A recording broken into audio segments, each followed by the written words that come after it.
Madam Secretary, you've referred to the QDDR a couple times as being important to diplomatic security. Is that correct? It provoked a discussion, Congressman, about balancing of risk. Madam Secretary, I had a chance to read that. I wanted to only read the executive summary that ran 25 pages, but it didn't have a word about diplomatic security in those entire 25 pages of the executive summary. Not one word, Madam Secretary. And then I read the remaining pages, amounted to 270 plus. Do you know how many pages of those 270 had to do with diplomatic security? It was about the balancing of risk and reward, which Madam was Secretary, not only about diplomatic security specifically, but about the larger question of our mission around the world. Madam Secretary, there was no balance. There was 2 pages out of 270 pages. You talked about a lot of things in there. You talked about a lot of improvements, but it didn't have anything to do with diplomatic security in any material way in that report. You talked about being disappointed, too. I've heard you use that several times. You were disappointed. You read the ARB. Why don't you fire someone? In Kansas, Madam Secretary, I get asked constantly, why has no one been held accountable? How come not a single person lost a single paycheck connected to the fact that we had the first ambassador killed since 1979? How come no one has been held accountable to date? Well, Congressman, the Accountability Review Board pointed out several people working in the State Department who they thought had not carried out their responsibilities adequately, but they said that they could not find a breach of duty. And yes, ma'am, the personnel rules and the laws that govern those decisions were followed very carefully. Yes, ma'am. I'm not asking what the ARB did. I'm asking what you did. I followed the law, Congressman. So that was my responsibility. Madam Secretary, you're telling me that you had no authority to take anyone's paycheck to cause anyone to be fired. You're telling me you were legally prohibited from doing that. Is that your position here this morning? It is my position that in the absence of finding dereliction or breach of duty, there could not be immediate action taken, but there was a process that was immediately instituted and which led to decisions being made. Yes, ma'am. The decision was to put these back at full back pay and keep them on as employees. That was the decision that was made as a result of the processes that you put in place. I will tell you, the folks in Kansas don't think that is accountability. I want to do some math with you. Could I get the first chart, please? Do you know how many security requests there were in the first quarter of 2012? For everyone or for Benghazi? I'm sorry, yes, ma'am. Related to Benghazi and Libya. Do you know how many there were? No, I do not know. Ma'am, there were just over 100 plus. In the second quarter, do you know how many there were?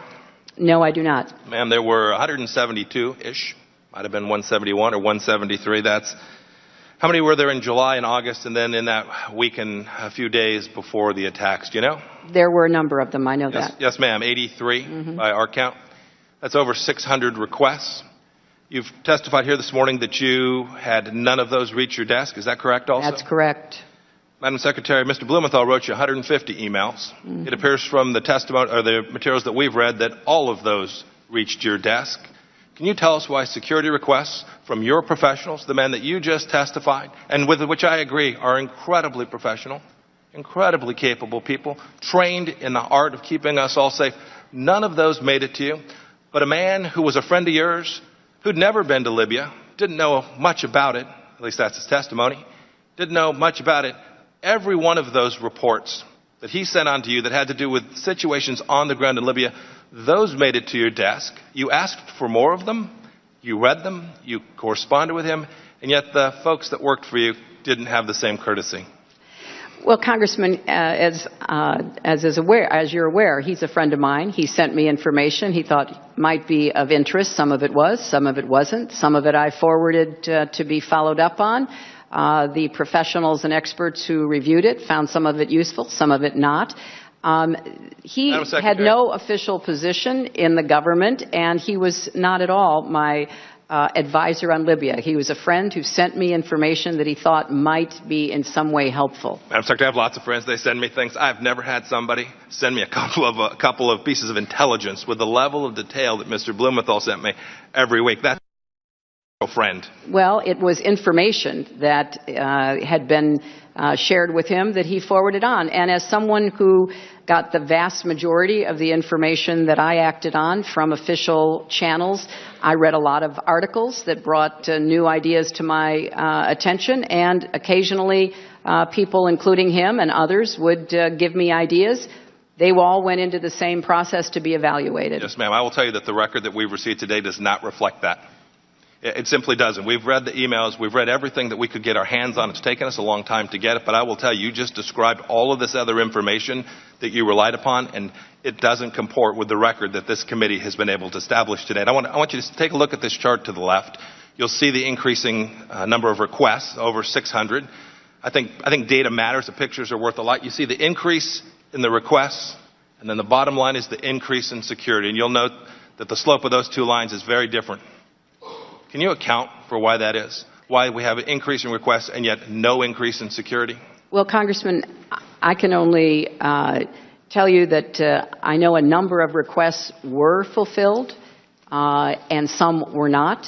But from my perspective, again, these were handled by the people that were assigned the task of evaluating them. And, you know, I think it's important to, again, reiterate that although there were problems and deficiencies discovered by the Accountability Review Board, the general approach to have security professionals handle security requests, I think, still stands.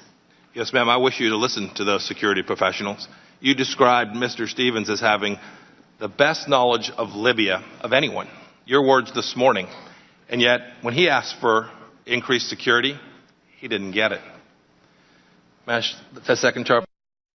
It's the same thing. I just talked to you about requests for additional assistance. This chart goes through. I won't go through the numbers in detail. We've talked about them a bit, but it shows the increasing number of security incidents at the facility, your facility, State Department facility in Benghazi, Libya. And then again, it shows the increase in security being non-existent.